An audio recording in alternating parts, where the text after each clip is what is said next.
fostering innovation and entrepreneurship in schools. So we have Prashanth Handady from India. Thank you, everyone present here in this wonderful event. Good morning, good evening, good afternoon, whatever it is, wherever you are. Uh, Wonderful to be here, really. I'm from a place called Mysore in India. Just finished our 10-day long wonderful festival, which is called Dashera, that concluded yesterday, and it was almost midnight when we concluded it. Mysore is famous for many things. It's not only about the festival, but also, I don't know if Gia would know, of course, she would have even visited Mysore. But then for those who do not know, Mysore is a heritage city, a tourist destination, uh, very culturally, very rich. It's called the cultural capital of the South. Very rich in music, dance, and whatnot. We are surrounded by forests on three sides, pretty much 60 miles on three directions. You hit the forest. A wonderful place. Why I'm talking so much about Mysore is for those of you who have not known about Mysore, you should know about it. And for those who would have known about it and have plans to visit Mysore, I think you should do it soon.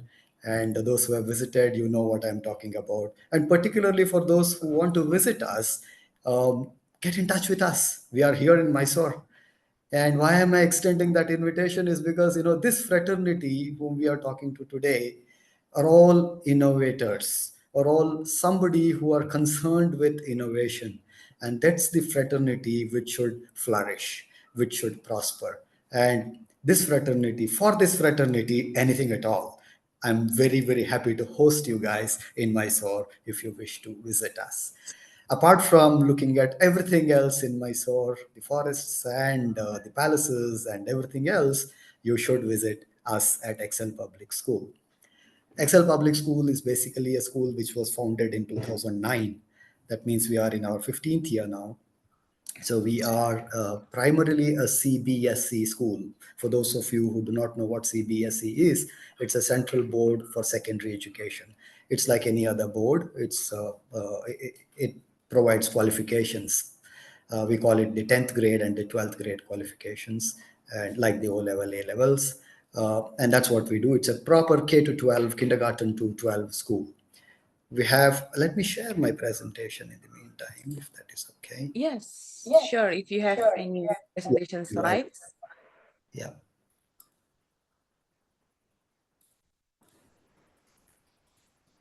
Okay. So we are, hope it's all right. Is my slide visible? Yes, we can see it perfectly. All right.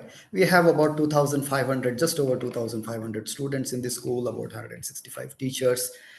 We have two campuses where we have a foundation school and the remaining grade 3 going all the way to 12. Founded by I have this slide is interesting because the combination what you see here, it's a father and son duo. They are the founders. Professor Dhananjaya, unfortunately we lost him early this year. He has been an educationist all his life. He has been in education for over 60 years, and his son Sudhanva is a technologist. He's a software technology guy, spent 30 plus years in the industry. So the idea was for them to come together, bring in education and technology together, and see what could be done in an interesting manner. So that was the whole idea. So the Professor Dhananjaya and Mr. Sudhanva came together and started this wonderful school called Excel Public School. Mr. Sudhanva also has a very deep interest in entrepreneurship. He is part of the global movement called TIE and many other such organizations and associations which are involved in fostering entrepreneurship. Naturally, so Excel Public School takes a deep interest in promoting entrepreneurship as well. Right? I'll skip these.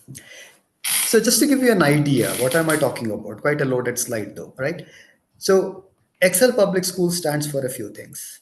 First and foremost, our philosophy is built on the fundamentals of constructivism.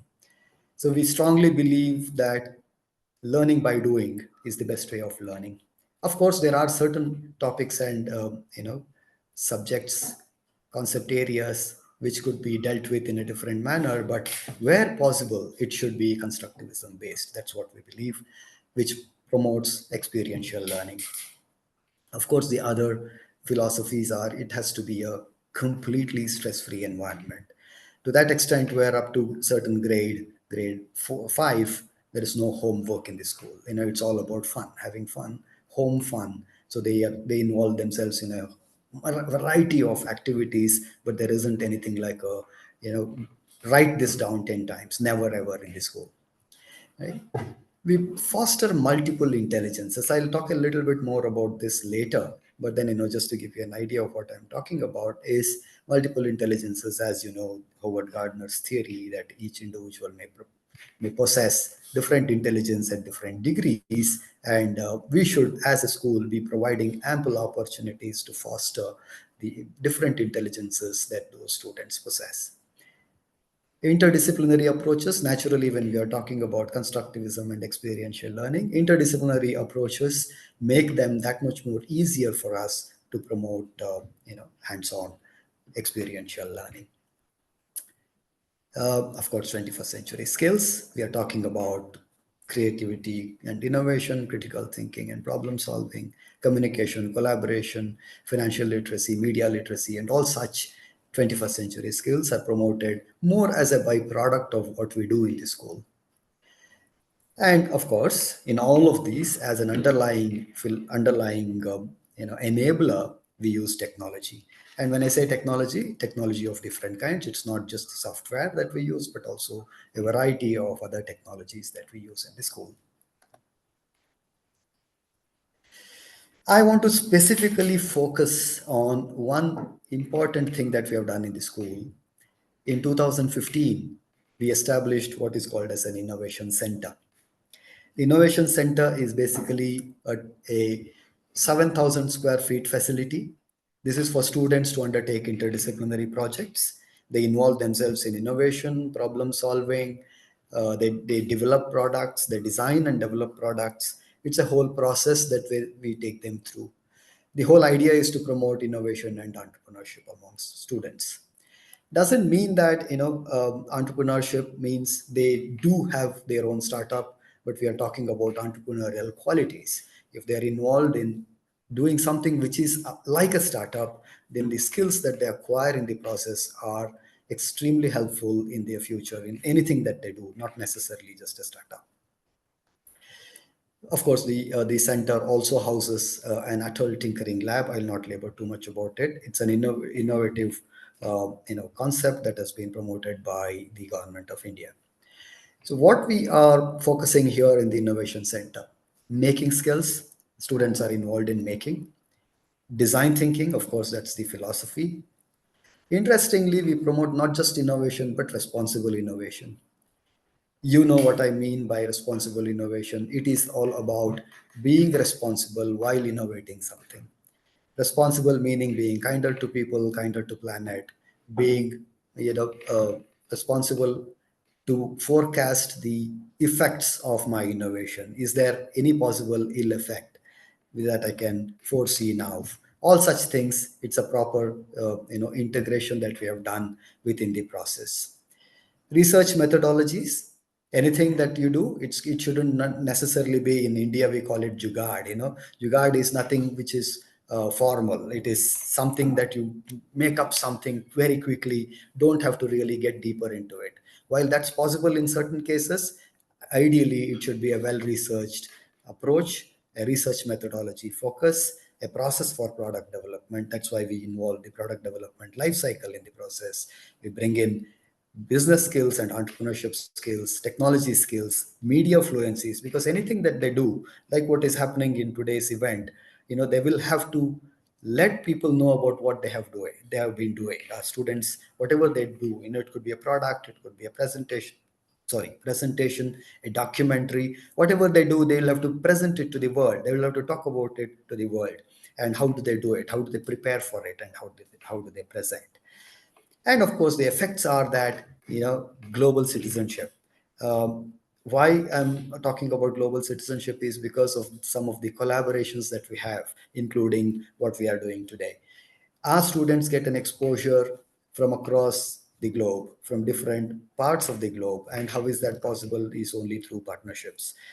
We have partnerships with the New York Academy of Sciences on one side, to a variety of universities and initiatives from across the globe where our students participate either in competitions or just get an exposure in participating in their events.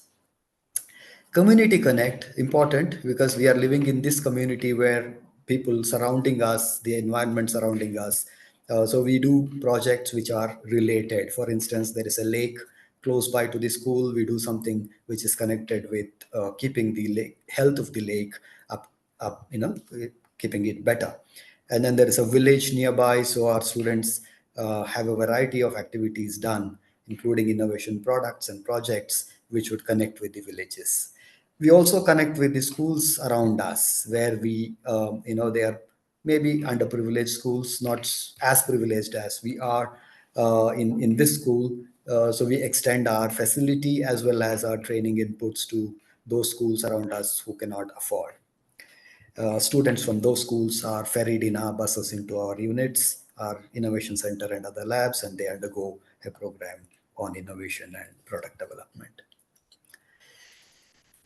Spoke most of it, so I'll skip. Yeah, this is the process that we have adapted for ourselves.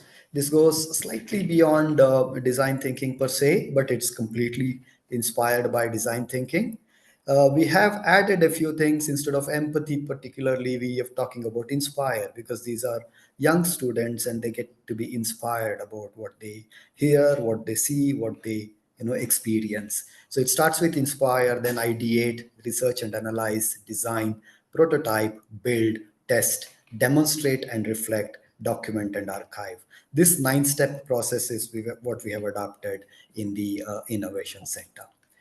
So what I'll try and do now is quickly show you a walkthrough of the innovation center, so you get an idea of what I'm talking about.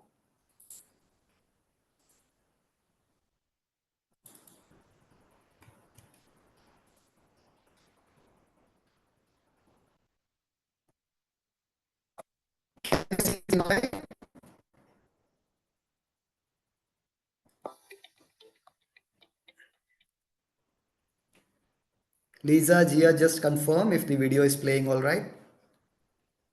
Yes, we can hear voice. Yep.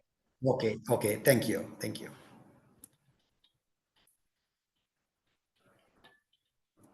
Was here. What happens in the innovation center, like what I was describing, students involve themselves in a variety of activities which foster the creativity, problem solving skills in them.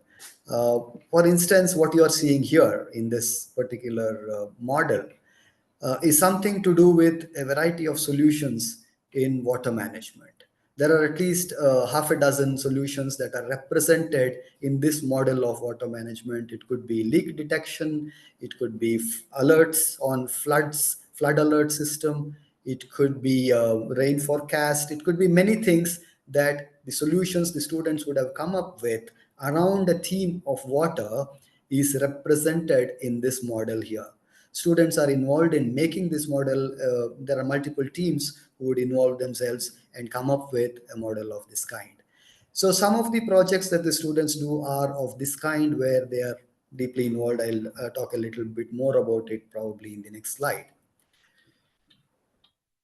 Apart from that, there are smallish, small teams, 2 3 students eh, coming together and doing something which is an innovation. It could be, we try and encourage them because whatever they are doing is tangible, so we are encourage them to come up with some tangible product that can touch, feel, and really get an exposure to actual product development.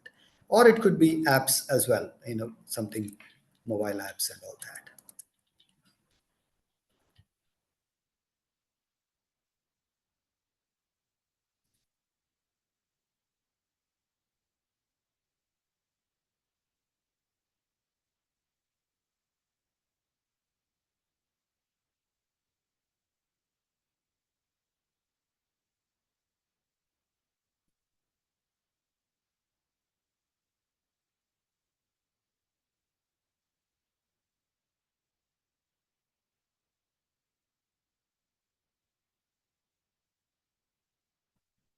Okay, this hope it was all right. Hope it was visible to you. I'll just continue with my presentation.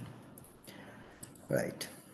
So that was the innovation center, which is something like about 7,000 plus square feet, fairly large, can accommodate about 300 to 500 students at any given point in time. There are 9 stations, and in each station there could be at least 30 to 40 students who can be involved at any given point in time. So, what are the key considerations for the Innovation Center? One, of course, the pedagogy, the methodology of how we deal with the teaching learning processes. Although this is something not curricular, but then the methodology that we use here is primarily transformative. Multiple intelligences, like what I said earlier, there are students, every individual possesses different intelligences. It could be verbal linguistic, it could be logical mathematical, it could be interpersonal, it could be intrapersonal, visual spatial, musical rhythmic, bodily kinesthetic, or naturalist or existential. There are 9 intelligences that we talk about, isn't it? So, what happens in an environment like an innovation center, as you could see, while there is a heavy focus on making, that means their kinesthetic intelligences are used, but obviously they will also have an opportunity to use and improve their other intelligences. For instance, the logical mathematical intelligence, their verbal linguistic intelligence, because they communicate to each other and then come out with something which is tangible and they present it. So the verbal linguistic intelligences are fostered. And of course, the interpersonal, because they will have to work in teams. The visual spatial, it's all about design. So, particularly, what I'm talking about is when you have an opportunity to provide students where different intelligences are involved rather than one or two intelligences, they would flourish better. That's the philosophy with which we are working. And of course, the design thinking process, that's a key consideration in the Innovation Center. Apart from which, the 21st century learning skills. So we have taken the P21 framework as a basis for the 21st century skills delivery. Like what I said, we talk about critical thinking, communication, collaboration, and communicate creativity and innovation. We talk about life and career skills. We talk about fluencies like information fluency, media fluency, and technology fluency. And we talk about the 3 R's as a foundation and everything else. Another very important consideration in the Innovation Center are the Sustainable Development Goals. Every single product or any project mandatorily will have to map their potential outcome to one or more of the Sustainable Development Goals. For instance, if they are talking about a water project, it could be, let us say, what water quality or water filtration. We are talking about clean water and sanitation, which is Sustainable Development Goal 6, and there could be more as well. Right? We are talking about leak detection and all of that. It could be clear goal 6 and maybe goal 11, which is sustainable cities. So likewise, they will have to map to the 17 SDGs invariably. It's mandatory that they map. That is because, if they map, they know that they are doing something which potentially contributes to the SDGs. And by doing so continuously, they are more aware of the Sustainable Development Goals. And we believe that being aware is the first step towards being responsible and being a proponent of the philosophy of sustainable development. Right. So I'll just touch upon a few other things before I close and open for questions. Uh, this Innovation Center also promotes innovation in the teaching learning processes. What you see here is a model, right? So this is a model which is taken into the classroom. This is the model which was developed in the Innovation Center as a new way of learning a particular concept. We are talking about what do you call that? Drainage system, how water flows, and while it flows, It takes away all the nutrients and such things if you're not managing the water flow properly. So how do you manage the water flow? Is by using techniques what are called as watershed techniques. So this example is where one of the examples where we bring in a methodology of hands-on learning into the classrooms, fostering constructivism, right? So what this innovation does is, okay, let me talk about the process. What happens in the classroom very quickly so that you get an idea. There are four such models brought into the classroom, and when it is given to the students, it's all empty. Whatever you see here, like small little trees and a sponge here, or some structure here built with clay, none of these would be there. It would be barren. It would be completely clean. And it's the activity starts by teachers spraying water on this. A set amount of water, 250 milliliters of water is sprayed on this model. And as you could imagine, if nothing is on the structure here, everything would flow down and collected from the drain pipe out here. So the measurement done here is that of the water which is sprayed, which is 250 ml, and they measure how much drained out. It typically would be 200 plus, 220, 230 ml would flow out. So the challenge for the students is to use a variety of materials and use the concepts of watershed techniques like the check dam. They can build a check dam or create a percolation pond or maybe plant a lot of trees or small little, I don't remember the term, but small little dams uh, everywhere. So that way they hold water in this place. And by holding water, the benefits are that the water is held in this place, nutrients are held in the place, and there is no landslide. Lot of such benefits are there, which I'm not going into the detail. Now what happens there's also a bit of economics brought into the program here. So the students will have to buy materials required to create this check dam, for instance, are available. They are small little cardboard sheets and clay. So this is available for a cost, right? So they know how much a check dam would cost. Typically, it would be about 200,000 or maybe 800,000 rupees. And then there is a percolation pond, which would be 200,000 rupees. Planting and maintaining a tree is about 1,000 rupees. So they know budget for each one of these elements. So what they will have to do is they will be given a budget of, let's say, about 20 lakh rupees, and with the 20 lakh rupees they will have to plan what all are they going to do, right? With everything that they decide to do, they will have to buy the items. They pay and buy the items, pay of course notional money, and then they actually in teams, in four different teams, they bring out everything on top of this model.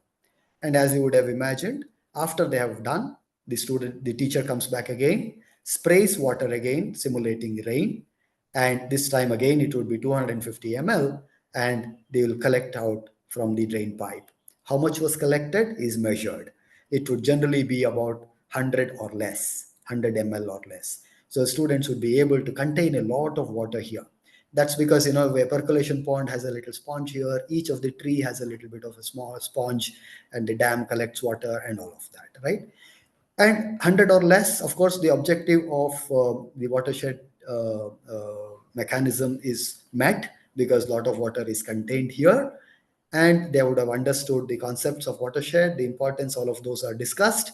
And the best part is there is a competition here. The four teams compete to define who was able to contain most water on the model, right?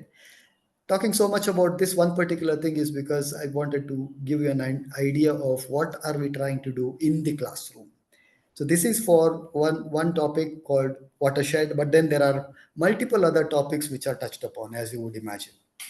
There is a commercial mathematics involved, there is budgeting and all such things, right? So there is a bit of social sciences involved here because we are talking about water, drainage system, rivers, and all of that. There is geography involved, so a variety of subject areas are also involved. So this is interdisciplinary as well. right? So